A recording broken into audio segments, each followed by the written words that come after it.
नमस्कार शेतकरी मित्रांनो, आपल्याला तर माहीतच आहे आता सध्या पावसाळी अधिवेशन सुरू आहे आणि या अधिवेशनामध्ये पीक विमा नुकसान भरपाई झालेल्या शेतकऱ्यांना मदत ही जाहीर झालेली आहे।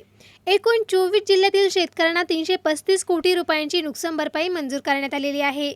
शेतकऱ्यांना 22,500 रुपये प्रति हेक्टर या दराने ही नुकसान भरपाई वितरित केली जाणार आहे।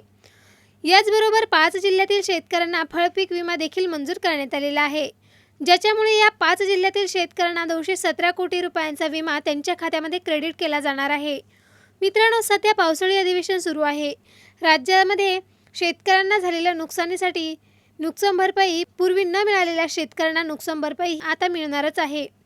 या सर्वांच्या पार्श्वभूमीवर कृषी मंत्र्यांना मोठ्या प्रमाणात प्रश्न करण्यात आलेले आहे आणि याच प्रश्नांच्या उत्तरादाखल आज कृषी मंत्र्यांच्या माध्यमातून या फळपीक विम्याच्या किंवा या नुकसान भरपाईच्या वितरणाच्या संदर्भात कृषी मंत्री यांनी दिलेली आहे। येत्या 15 दिवसांमध्ये ही रक्कम शेतकऱ्यांच्या खात्यामध्ये क्रेडिट केली जाणार आहे, अशा प्रकारचं आश्वासन कृषी मंत्री दत्तात्रय भरणे यांनी दिलेलं आहे। तर उर्वरित असलेल्या 24 जिल्ह्यातील शेतकऱ्यांना 335 कोटी रुपयांची नुकसान भरपाई मंजूर करण्यात आलेली आहे। यामध्ये पहिला जिल्हा आहे ठाणे। ठाणे जिल्ह्यातील 4,669 शेतकऱ्यांना 4,48,00,000 रुपयांची नुकसान भरपाई ही मंजूर करण्यात आलेली आहे। पालघर जिल्ह्यातील 17,612 शेतकऱ्यांना 6,47,00,000 रुपये तर 1,720 शेतकऱ्यांना 20,28,46,000 रुपयांची रक्कम ही मिळणार आहे। त्यानंतर आहे रत्नागिरी जिल्ह्यातील 52,628 शेतकऱ्यांना 98,44,00,000 रुपये हा निधी प्राप्त झालेला आहे। तर सिंधुदुर्ग जिल्ह्यातील 42,322 शेतकऱ्यांना 79 कोटी रुपये हे मंजूर झालेले आहेत। तर एकंदरीत कोकणातील 5ही जिल्ह्यातील 1,34,251 शेतकऱ्यांना 209 कोटी 10,00,000 रुपयांचा निधी हा मंजूर करण्यात आलेला आहे। याचप्रमाणे नागपूर विभागातील गडचिरोली जिल्ह्यातील 825 शेतकऱ्यांना 1,06,00,000 हा निधी मंजूर झालेला आहे। तर यानंतर सातारा जिल्ह्यातील 379 शेतकऱ्यांना 20,18,000 रुपये हा निधी प्राप्त झालेला आहे। त्यानंतर आहे सोलापूर जिल्ह्यातील 965 शेतकऱ्यांना 1,35,00,000 रुपये ही रक्कम मिळालेली आहे। तर यानंतर आहे सांगली जिल्ह्यातील 1,109 शेतकरी यासाठी पात्र ठरलेले असून 44,00,000 रुपयांचा निधी हा या शेतकऱ्यांना प्राप्त झालेला आहे। नागपूर आणि पुणे विभागातील 3,278 शेतकऱ्यांना 4,03,00,000 रुपयांची नुकसान भरपाई आज मंजूर करण्यात आलेली आहे। याचप्रमाणे छत्रपती संभाजीनगर विभागातील 268 शेतकऱ्यांना 26,93,000 हा निधी प्राप्त झालेला आहे। त्यानंतर आहे जालना जिल्ह्यातील 451 शेतकऱ्यांना 37,04,000चा निधी हा प्राप्त झालेला आहे। त्यानंतर आहे बीड जिल्ह्यातील 996 शेतकऱ्यांना 92,07,000 रुपये निधी प्राप्त झालेला आहे।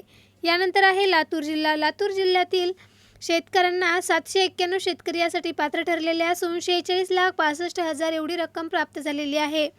एकूण 2,506 शेतकऱ्यांना 2,02,07,000 रुपयांची नुकसान भरपाई देखील मंजूर झालेली आहे। याचप्रमाणे नागपूर जिल्ह्यातील 367 शेतकऱ्यांना 31,00,000 रुपयांचा निधी हा प्राप्त झालेला आहे। त्यानंतर आहे वर्धा जिल्ह्यातील 23 शेतकरी प्राप्त ठरलेले आहेत, तर त्यांना 3,00,000 रुपयांचा निधी हा प्राप्त झालेला आहे। त्यानंतर आहे चंद्रपूर जिल्ह्यातील 655 शेतकऱ्यांना 54,73,000 रुपयांचा निधी हा प्राप्त झालेला आहे। त्यानंतर आहे नाशिक विभागातील जिल्ह्यांना जवळजवळ 36,764 शेतकऱ्यांना 48,73,00,000 रुपयांचा निधी हा मंजूर करण्यात आलेला आहे। त्यानंतर आहे धुळे जिल्ह्यातील 19,203 शेतकऱ्यांना 18,34,00,000 रुपयांचा निधी प्राप्त झालेला आहे। त्यानंतर आहे नंदुरबार जिल्ह्यातील 776 शेतकऱ्यांना 83,74,000 रुपयांचा निधी हा प्राप्त झालेला आहे। त्यानंतर आहे जळगाव जिल्ह्यातील 14,360 शेतकऱ्यांना 14,50,00,000 रुपयांचा निधी प्राप्त झालेला आहे। त्यानंतर आहे अहिल्यानगर जिल्ह्यातील 21,495 शेतकऱ्यांना 21,30,00,000 रुपयांचा निधी हा प्राप्त झालेला आहे। त्याचप्रमाणे रायगड जिल्ह्यातील 7,189 शेतकऱ्यांना 26,79,00,000 रुपयांची रक्कम ही मिळणार आहे आणि ही रक्कम त्यांच्या खात्यामध्ये क्रेडिट केली जाणार आहे। फळपीक विमा आणि नुकसान भरपाई 15 दिवसांच्या आतमध्ये अधिवेशन संपण्यापूर्वी शेतकऱ्यांच्या खात्यामध्ये क्रेडिट केली जाणार आहे, अशी ग्वाही कृषी मंत्र्यांच्या माध्यमातून आज झालेल्या विधानसभेतील चर्चेच्या दरम्यान दिलेली आहे। मित्रांनो, एकंदरीत आपण जर बघितलं तर पूर्वीची नुकसान भरपाई मोठ्या प्रमाणात वितरण बाकी आहे आणि आता ही नव्याने मंजूर करण्यात आलेली रक्कम या सर्व वितरणाची आता शेतकऱ्यांना प्रतीक्षा आहे. फळपीक विम्याची प्रतीक्षा आहे. राज्यातील शेतकऱ्यांना पीक विम्याची देखील प्रतीक्षा आहे. परंतु पीक विम्याच्या संदर्भामध्ये जी उत्तरं दिली जात आहे ती उत्तरं कुठेतरी समाधानकारक नाही. त्याच्या संदर्भातील आणखीनच चर्चेची मागणी केली जाते आणि त्यांच्या संदर्भातील आणखीन जे काही अपडेट असतील ते अपडेटसुद्धा येतील. आता कापसाचे कॅल्क्युलेशन झालेले आहे आणि कापूस सध्या तरी 0 दाखवत आहे.